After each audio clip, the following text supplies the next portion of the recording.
Hello friends, welcome back to asset builder YouTube channel. आज के इस वीडियो में हम ITR 1 कैसे फाइलिंग करना है उसका पूरा डिटेल देखेंगे। तो सबसे पहले हम समझ लेते हैं कि ITR 1 फॉर्म किसको फिलअप करना है। तो सबसे पहले तो ITR 1 फाइलिंग करने के लिए क्राइटेरिया है कि आपकी इनकम ईयरली 50 लाख से कम होनी चाहिए। दूसरा है कि अगर आप सैलराइड है तो भी आप ITR 1 फाइलिंग कर सकते हैं। अगर आपकी एक हाउस प्रॉपर्टी है तो आप ITR 1 फाइलिंग कर सकते हैं। अब मान लीजिए कि आप सैलराइड भी है और आपके पास 2 हाउस है तो फिर आप ITR 1 नहीं फाइल कर सकते। तीसरा है अदर सोर्स ऑफ इनकम। तो जो अदर सोर्स ऑफ इनकम है वो आप ITR 1 में भी दिखा सकते हैं, जिसके अंदर आपका इंटरेस्ट, डिविडेंड और अदर तरह के इंटरेस्ट जो है वो सारे इसमें कवर होते हैं। चौथा है कि अगर आपकी एग्रीकल्चरल इनकम 5,000 से कम है तो वही आप ITR 1 फाइलिंग कर सकते हैं। और एक चीज़ है कि अगर मान लीजिए कि आप किसी दोस्त की कंपनी में, आपके दोस्त ने आपको डायरेक्टर बना दिया है तो फिर आपको ITR 1 फाइल नहीं करना है। और या फिर आपके पास कोई अनलिस्टेड शेयर है, मतलब कि कोई आप कंपनी में हिस्सेदारी रखते हैं तो भी आप ITR 1 फाइल नहीं कर सकते। तो इसके लिए अलग ITR है। ITR 1 सिर्फ और सिर्फ जो नॉर्मल सैलराइड पर्सन है जिसके पास एक हाउस प्रॉपर्टी है और थोड़ा बहुत FD का इंटरेस्ट से पैसा मिलता है या फिर कोई रेंटल इनकम आती है हाउस प्रॉपर्टी से, तो वो लोग ITR 1 फाइलिंग कर सकते हैं। तो आइए अब हम ITR 1 फाइलिंग का स्टेप बाय स्टेप डिटेल में प्रोसीजर देखते हैं। तो सबसे पहले तो आप गूगल में जाके इनकम टैक्स लॉगिन करके टाइप कर लीजिए इनकम टैक्स लॉगिन। तो आपके पास यहाँ पे ई फाइलिंग होम पेज करके आ जाएगा, उस पर क्लिक कर लीजिए तो डायरेक्टली आपको लॉगिन का ऑप्शन मिलेगा। यहाँ पे आप अपना पैन कार्ड एंटर कर दीजिए। एंटर करने के बाद कंटिन्यू करिए और उसके बाद आप पासवर्ड एंटर करेंगे तो आपका लॉगिन हो जाएगा। तो मैं यहाँ फटाफट से मेरा लॉगिन कर लेता हूँ।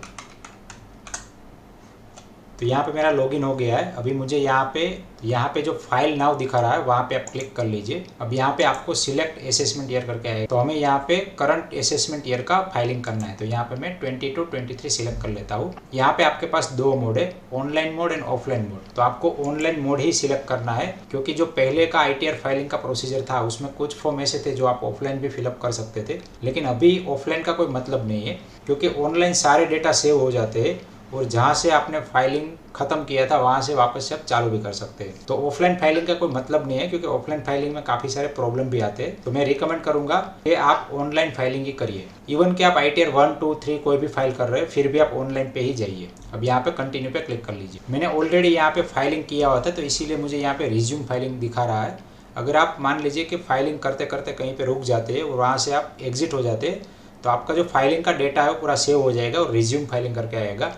लेकिन मैं यहाँ पे आपको एक फ्रेश न्यू फाइलिंग करके दिखाऊंगा। तो यहाँ पे मैं स्टार्ट न्यू फाइलिंग कर लेता हूँ और यहाँ पे इंडिविजुअल पे क्लिक करके आप कंटिन्यू कर लीजिए। उसके बाद आपको यहाँ पे ITR फॉर्म सिलेक्ट करने का ऑप्शन मिलेगा। तो हमें यहाँ पे ITR 1 फाइलिंग करना है। ITR 2 एंड 3 के बारे में हम नेक्स्ट वीडियो में बात करेंगे। यहाँ पे प्रोसीड विथ ITR 1 कर लीजिए, लेट गेट स्टार्टेड कर लीजिए। अगर आपकी टैक्सेबल इनकम 5 लाख से ज़्यादा है तो यहाँ पे taxable income is more than basic exemption limit करिए या फिर अदर पे क्लिक कर लीजिए और यहाँ पे कंटिन्यू पे क्लिक कर लीजिए। अभी आप देख सकते हैं कि मैंने जो एग्जाम्पल लिया है उसकी ऑलरेडी कुछ इनकम है और ऑटोमेटिकली वो सारी इनकम यहाँ पे फेच हो गई है। तो यहाँ पे क्या होता है कि फॉर्म 16 जब आता है कंपनी से तो कंपनी ऑलरेडी वो सारे डेटा इनकम टैक्स इंडिया को दे देता है, तो वो सारी डिटेल ऑटोमेटिकली यहाँ पे फिलअप हो जाती है। जब भी आप अपना इनकम टैक्स फाइलिंग करने बैठे तो सबसे पहले आप ई फाइल में जाके इनकम टैक्स रिटर्न में जाइए और यहाँ पे आप व्यू फॉर्म 26AS कर लीजिए। तो एक नया टैब ओपन हो जाएगा, एग्री करके प्रोसीड कर लीजिए।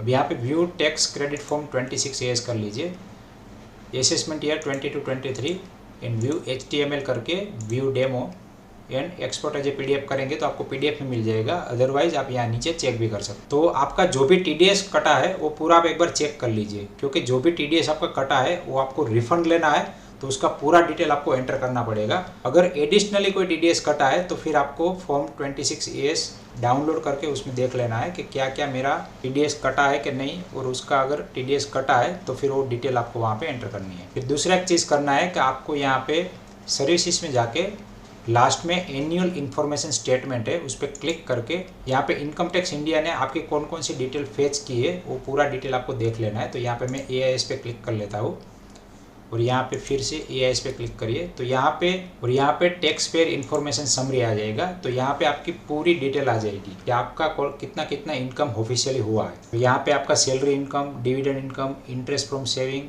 Interest from deposit, sale of security and purchase of security, तो ये सारा डिटेल आपका आ गया है। तो यहाँ पे आपको interest from saving bank account में जाके देख लेना कि कितना इंटरेस्ट आपका हुआ है, प्लस इंटरेस्ट फ्रॉम डिपॉजिट भी देख लेना है, प्लस में डिविडेंड भी देख लेना है, और आपने जो भी म्यूचुअल फंड या फिर इक्विटी शेयर को सेल किया है तो उसका पूरा डिटेल देख के उसके बाद ही आपको फाइलिंग चालू करना है। वैसे म्यूचुअल फंड या फिर इक्विटी का कोई भी होल्डिंग आपने सेल किया है तो उसके लिए आपको ITR 2 फाइलिंग करना पड़ेगा। ITR 1 में वो सारी डिटेल नहीं आती है। तो यहाँ पे AS से आपको पता चल जाएगा कि आपको ITR 1 फाइलिंग करना है, 2 फाइलिंग करना है या 3 फाइलिंग करना है। तो फिलहाल मैं इस केस में ITR 1 फाइलिंग कर रहा हूँ। तो सबसे पहला मेरा जो टैब है वो है पर्सनल इन्फॉर्मेशन। पर्सनल इन्फॉर्मेशन में आप यहाँ पे क्लिक करेंगे तो यहाँ पे कुछ पर्सनल इन्फॉर्मेशन आपसे मांगेगा। तो यहाँ पे आपकी प्री फिल्ड पर्सनल इन्फॉर्मेशन आ जाएगी। अगर कोई भी डिटेल यहाँ पे मिस है तो फिर आप यहाँ पे एंटर कर सकते हैं। यहाँ पे एक नेचर ऑफ एम्प्लॉयमेंट में जो भी आपके लिए एप्लीकेबल है वो एंटर कर दीजिए। फिर फाइलिंग सिलेक्शन में यहाँ पे मैं फ्रेश फाइलिंग कर रहा हूँ तो इसीलिए रिटर्न फाइल्ड ऑन और बिफोर ड्यू डेट। यहाँ 31 जुलाई से पहले आप फाइलिंग कर रहे हैं तो इसीलिए 139(1) आएगा। अगर आप लेट में फाइलिंग कर रहे हैं तो आपको यहाँ पे belated return filing after due date, तो ये वाला सिलेक्ट करना है। अगर आप रिवाइज रिटर्न फाइल कर रहे हैं, मतलब कि एक बार आपने फाइलिंग कर दिया और आपको ऐसा लग रहा है कि यहाँ पे कुछ गलती रह गई है तो आप रिवाइज करना चाहते हैं तो फिर आपको 139(5) सिलेक्ट करना है। फिर यहाँ पे आपके पास दो ऑप्शन है कि आप न्यू टैक्स रिजिम में जाना चाहते हैं या फिर ओल्ड टैक्स रिजिम में जाना चाहते हैं। तो आप कैलकुलेटर से कैलकुलेट करके भी पता लगा सकते हैं। तो इनकम टैक्स इंडिया का ये कैलकुलेटर है कि न्यू में आपके लिए कम टैक्स लगेगा या फिर ओल्ड में कम टैक्स लगेगा। मैं यहाँ पे रिकमेंड करूँगा हो सके तो आप ओल्ड वाले टैक्स रिजिम में ही जाइए, क्योंकि यहाँ पे आपको काफ़ी सारे डिडक्शन मिल जाते हैं। जो न्यू टैक्स रिजिम है वहाँ पे उतने सारे डिडक्शन नहीं है। फिलहाल मैं इस केस के लिए नो सिलेक्ट करता हूँ। फिर यहाँ पे है बैंक डिटेल। तो यहाँ पे अलग अलग बैंक डिटेल आपकी हो सकती है। जैसे आपके पास 3-4 अकाउंट है, अब जिस भी अकाउंट में अपना रिफंड लेना चाहते हैं वहाँ पे क्लिक कर लीजिए। तो यहाँ पे फिलहाल इस एग्जाम्पल में एक ही बैंक अकाउंट दिखा रहा है तो मैं यहाँ पे इस बैंक अकाउंट पे क्लिक कर लेता हूँ। यहाँ पे कन्फर्म पे क्लिक कर लेता हूँ। जैसे ही कन्फर्म पे क्लिक करेंगे यहाँ पे ग्रीन मार्क आ जाएगा। उसके बाद आपको नेक्स्ट जाना है ग्रॉस टोटल इनकम पे। यहाँ पे ये सारे जो ऑप्शन है उसमें स्किप द क्वेश्चन कर देना है, क्योंकि ये सारे ऑप्शन हम बाद में भी सिलेक्ट कर सकते हैं। यहाँ पे सबसे पहला आपके पास ऑप्शन है इनकम फ्रॉम सैलरी। तो यहाँ पे सैलरी का डिटेल आएगा। दूसरा है इनकम फ्रॉम हाउस प्रॉपर्टी, मतलब कि आपकी जो भी हाउसिंग लोन है उसमें आप इंटरेस्ट पे कर रहे हैं उसका पूरा डिटेल यहाँ पे एंटर करना है।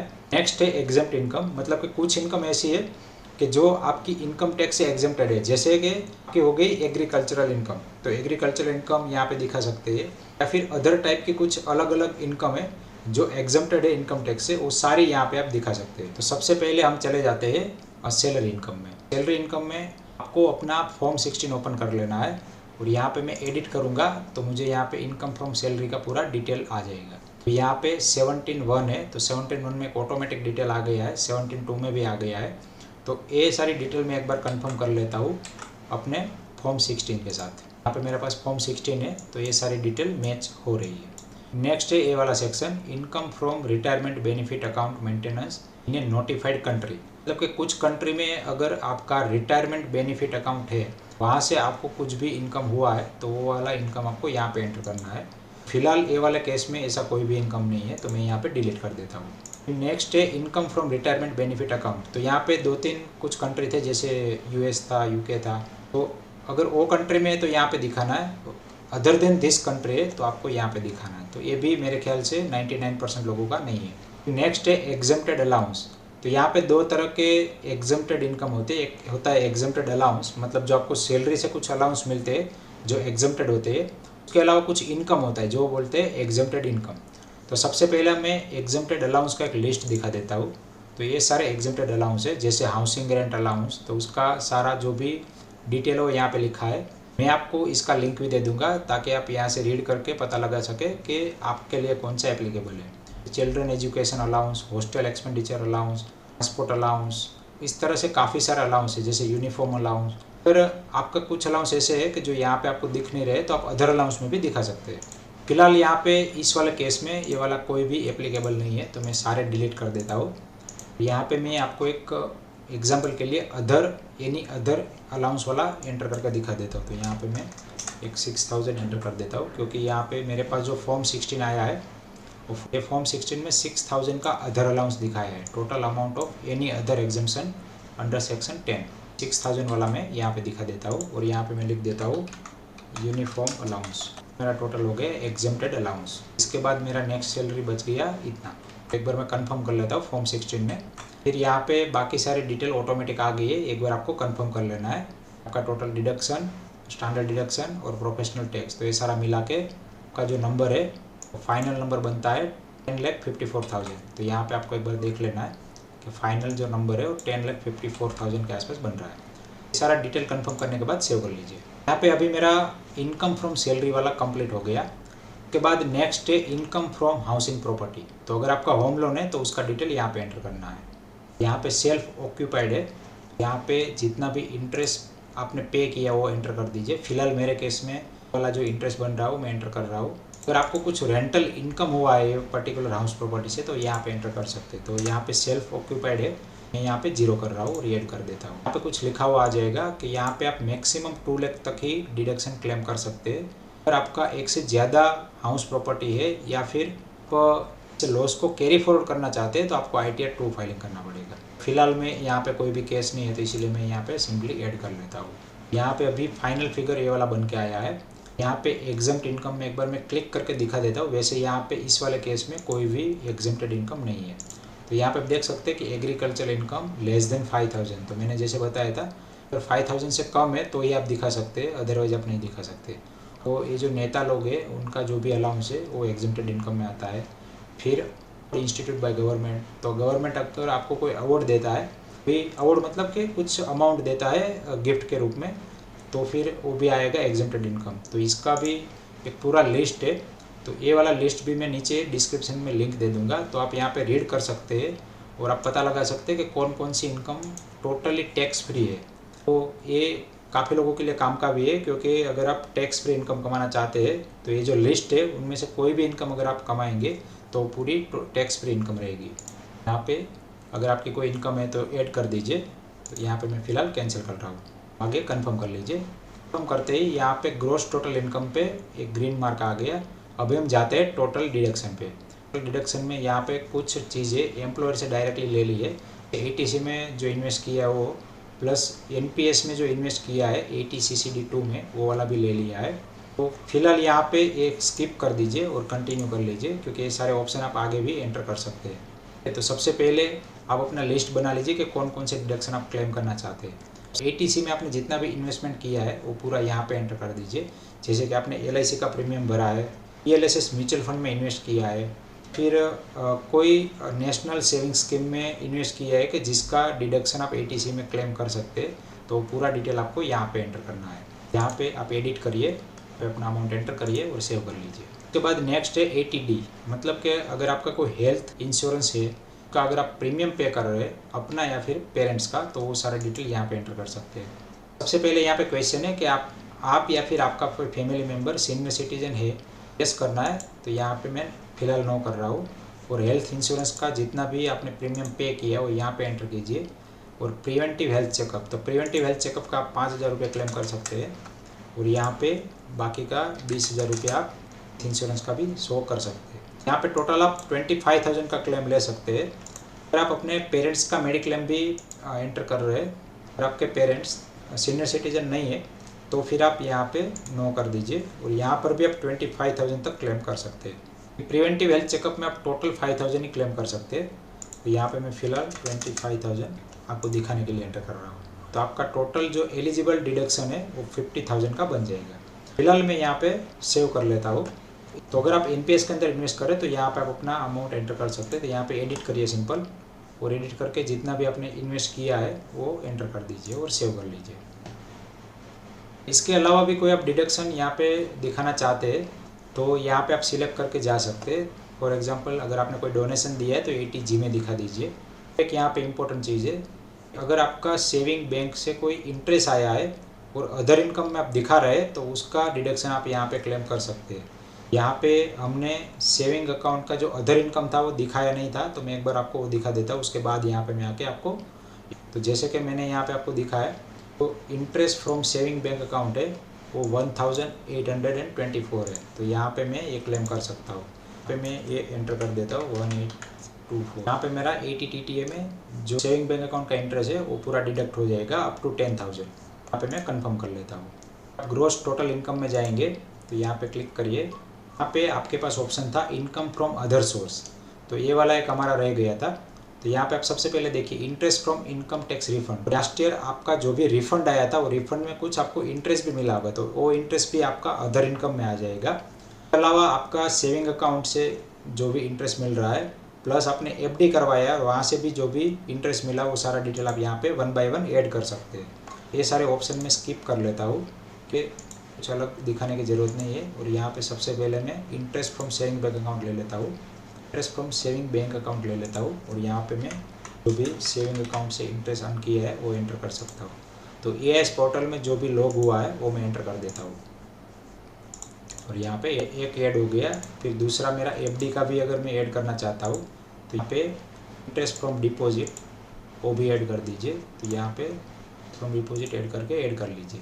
इसके अलावा तीसरा भी मैं ऐड कर लेता हूँ जो है डिविडेंड। तो यहाँ पे डिविडेंड इनकम में आपको क्या करना है कि आपको 5 पार्ट में डिवाइड करना है कि डिविडेंड आपको कौन से टाइम पे मिला था। फर्स्ट क्वार्टर में मिला तो यहाँ पे, फिर second quarter, third quarter, fourth quarter, तो इस तरह से आपको पूरा डिस्ट्रीब्यूट कर देना है। जितना भी आपका डिविडेंड इनकम हो यहाँ पे एंटर कर देना है। तो फिलहाल मैं यहाँ पे कैंसिल कर देता हूँ। इस तरह से आपका इनकम फ्रॉम अदर सोर्स पूरा यहाँ पे डिटेल आ गया और यहाँ पे कंफर्म कर लीजिए। यहाँ पे मेरे पास इनकम भी आ गया और डिडक्शन भी आ गया। बारी आती है टीडीएस की। तो यहाँ पे मैं जैसे ही एंटर करता हूँ जितना भी टीडीएस कटा है वो पूरा यहाँ पे आएगा। फॉर्म 26 एएस में कुछ अलग से टीडीएस दिखा रहा है तो उसका पूरा डिटेल यहाँ पे एंटर करना है। तो यहाँ पे डायरेक्टली भी आप फॉर्म 26 एएस ओपन कर सकते हैं। यहाँ पे आप 100 डिटेल करके अपना जो भी डिटेल एंटर करना चाहते हैं वो एंटर कर सकते हैं। यहाँ पे आपको डिडक्टर का 10 नंबर डालना है, का नेम डालना है, कितना टोटल रिसीव हुआ था वो डालना है और कितना टीडीएस कटा है वो डालना है और इस साल के अंदर आप कितना टीडीएस क्लेम करना चाहते हैं वो भी डालना है। वो सारा डिटेल एंटर करके आपको कर देना है। तो जैसे ही ऐड करेंगे आपका दूसरा टीडीएस वाला यहाँ पे डिटेल आ जाएगा और कितना टीडीएस टोटल हुआ है वो यहाँ पे कैलकुलेट हो जाएगा। तो यहाँ पे मैं आगे कंफर्म करके नेक्स्ट स्टेप में जाता हूँ। यहाँ पर भी कंफर्म का बना गया। टोटल टैक्स लाइबिलिटी, यहाँ पे जो टोटल टैक्स बना था, जो टोटल टीडीएस कटा था 63,900 था, लेकिन टैक्स लाइबिलिटी बन रही है वो 55,000 की बन रही है। तो यहाँ पे मैं एक बार एंटर करके चेक कर लेता हूँ। और यहाँ पे कैलकुलेशन के हिसाब से जो टैक्सेशन बन रहा है वो 55,000 बन रहा है और मेरा टीडीएस ज़्यादा कटा था। ठीक है, तो यहाँ पे मैं जैसे ही कंफर्म करूँगा यहाँ पे पूरा कैलकुलेशन आ जाएगा। तो ये मेरा टीडीएस कटा है और इतना मुझे टैक्स देना है, इसका जो प्लस माइनस होगा उतना मेरा रिफंड वापस आ जाएगा। यहाँ पे मैं आगे प्रोसीड कर लेता हूँ। प्रोसीड करता हूँ तो यहाँ पे मुझे रिफंड अमाउंट दिखाता है 8,620। यहाँ पे मुझे क्या करना है, प्रीव्यू रिटर्न करना है, पे क्लिक कर लेना है और बाकी सारी चीज़ चेक करके आपको प्रोसीड टू प्रीव्यू कर लेना है। तो यहाँ पे फॉर्म में लास्ट में आपको प्रोसीड टू वैलिडेशन मिल जाएगा। प्रोसीड टू वैलिडेशन पे क्लिक कर लीजिए। तो यहाँ पे आपका वैलिडेशन सक्सेसफुल हो गया है। अभी प्रोसीड टू वेरिफिकेशन करेंगे तो आपको एक आधार ओटीपी डालना है और यहाँ पे वेरीफाई कर देना है। तो बस इतना ही प्रोसीजर है और आपका आईटीआर फाइलिंग हो जाएगा। अगर इसके अंदर सभी डिटेल आपने सही डाली है तो आपका जो भी रिफंड अमाउंट है वो कुछ दिनों के अंदर आपके बैंक अकाउंट में रिफंड हो जाएगा। तो आशा करता हूँ कि आईटीआर 1 कैसे फाइलिंग करना है वो आपको समझ में आ गया होगा। आपको अगर ये वीडियो पसंद आया है तो प्लीज़ वीडियो को लाइक करिए। अगर आपको आईटीआर 2 एंड आईटीआर 3 के रिलेटेड क्वेरी है तो इसके ऊपर मैं नेक्स्ट वीडियो बनाऊंगा जहाँ पे आपकी वो क्वेरी सोल्व हो जाएगी। एंड लास्ट में इस वीडियो को एंड तक देखने के लिए आप सभी का दिल से धन्यवाद।